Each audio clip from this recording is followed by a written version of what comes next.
la señora Bachelet preside una coalición, y en esa coalición lo sorprendente fue que tenemos extremos desde el Partido Comunista hasta la Democracia Cristiana.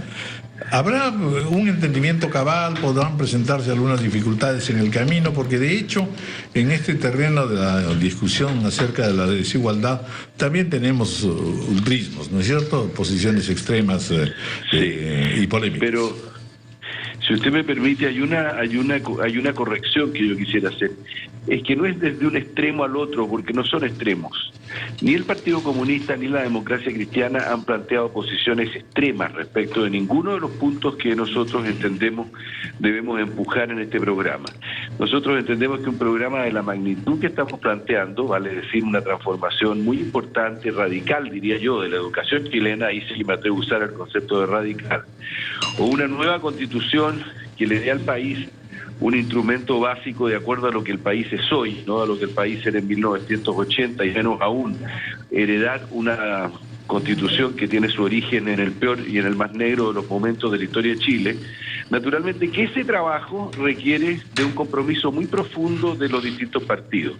Pero ni el Partido Comunista, menos aún la Democracia Cristiana, por cierto, piensan que estos procesos pueden resolverse en 4 años, y ninguno de ellos ha planteado una transformación radical inmediata, sino que el lanzamiento de un proceso que va a requerir de mucho esfuerzo, mucho acuerdo, mucho trabajo conjunto para llegar a un buen resultado. Y dígame, señor Valdés, la posibilidad o la necesidad de cambios en la Constitución. Chile, al igual que el Perú, vive bajo una Constitución promovida en un gobierno no democrático. ¿Es necesario para los cambios que impulsa la señora Bachelet cambios en la Constitución? ¿Van a encontrar el apoyo necesario en otros partidos políticos para llevar adelante esta empresa? Nosotros esperamos que sí. Yo creo que el país está consciente el desprestigio del Parlamento, por ejemplo, en las encuestas, las trabas que encuentran los dirigentes políticos para poder persuadir a los movimientos sociales de que efectivamente aquí hay representatividad y hay participación, tiene mucho que ver con un sistema electoral llamado aquí binominal, que es perfectamente ilegítimo y no tiene ninguna capacidad de persuadir a la gente cuando participa en una elección que allí hay efectivamente la generación de un sistema de representatividad. Por lo tanto, nosotros necesitamos cambiar ese sistema que requiere de un cambio constitucional, y no solo eso, sino que tenemos que avanzar en un concepto de país que refleja la Constitución de Pinochet, a pesar de todos los cambios que se hicieron, que muestre un país mucho más solidario y un país que tiene un concepto de nación unificada o de alguna manera reunida por un proyecto de desarrollo común. Por lo tanto, hay una demanda popular muy fuerte en torno a una nueva Constitución. Déjeme decirle que durante muchos años todas las discusiones sobre la Constitución fueron rechazadas por la derecha con el argumento de que eso no le interesaba a la gente. Cuando nos empezamos a dar cuenta de que en las encuestas y en los movimientos sociales en las calles, la gente salía a razón de 500.000 personas a la vía pública para demandar una nueva Constitución, entonces el mundo político empezó a reconocer que no podía seguir sin enmendar una carta fundamental que desgraciadamente en la historia de Chile no ha sido hecho jamás por una asamblea constituyente, sino que siempre ha sido construida, en muchos países latinoamericanos es lo mismo, por situaciones de hecho en la cual una autoridad particularmente fuerte decreta en su momento una nueva Constitución. Quisiéramos que no fuera así, y eso es lo que vamos a iniciar como proceso ahora. Y está claro que más allá de los cambios y los apoyos que requieren en el Parlamento y en los otros grupos políticos, la fuerza de la presión popular está siendo bastante fuerte en Chile. Hizo tambalear mucho al gobierno de Piñera y no ha permitido que se nombren determinados funcionarios en el gobierno de la señora Bachelet. Bueno, efectivamente la opinión pública, diría yo, reaccionó, pero naturalmente que también hubo error de parte de los propios funcionarios en algunos casos.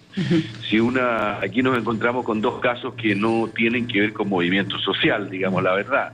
hay una persona que fue nombrado y que tenía dificultades económicas serias y que naturalmente eso no había transparentado en el momento en que se le propuso el cargo, y otra persona que tenía un juicio por un abuso aparente cometido, digamos, en la vía pública, que también generaba una discusión en torno a su persona que no era conveniente para la función que iba a ejercer.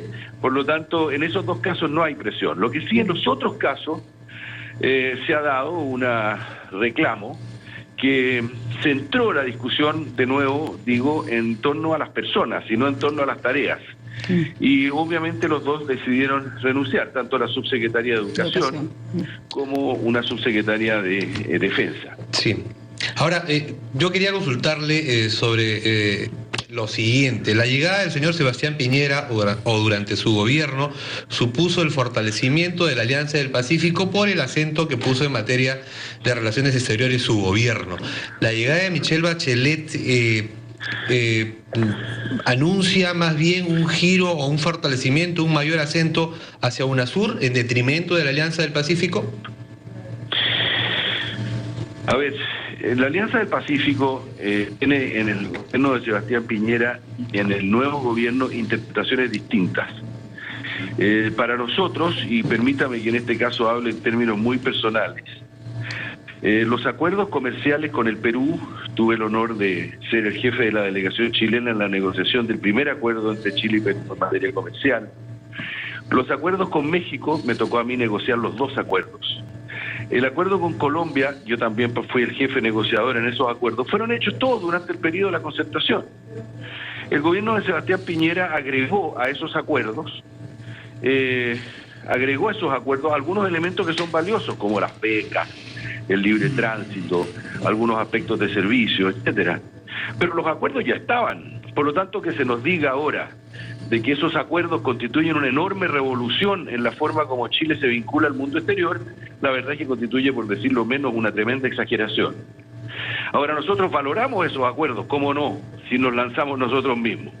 Ahora, cuando se nos dice de que además de eso, aquí hay un modelo de integración para la región, nosotros nos preguntamos, ¿y cómo vamos a integrar a este proceso Argentina y Brasil, que son países centrales, no solamente para Chile, que históricamente ha estado vinculado con ellos desde la independencia o desde inmediatamente desde la constitución de nuestro Estado-Nación, sino que además, ¿cómo vamos a pensar en un trabajo serio con el mundo exterior si nosotros seguimos en este cuadro de división interna en la región?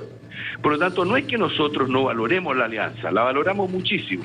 No es que nosotros pensemos en lanzar o lanzarnos en el marco de otras iniciativas que hay en la región como Mercosur o UNASUR. Nosotros lo que pensamos es que no es suficiente nada de lo que tenemos hoy para poder hablar en serio de un proceso de integración regional.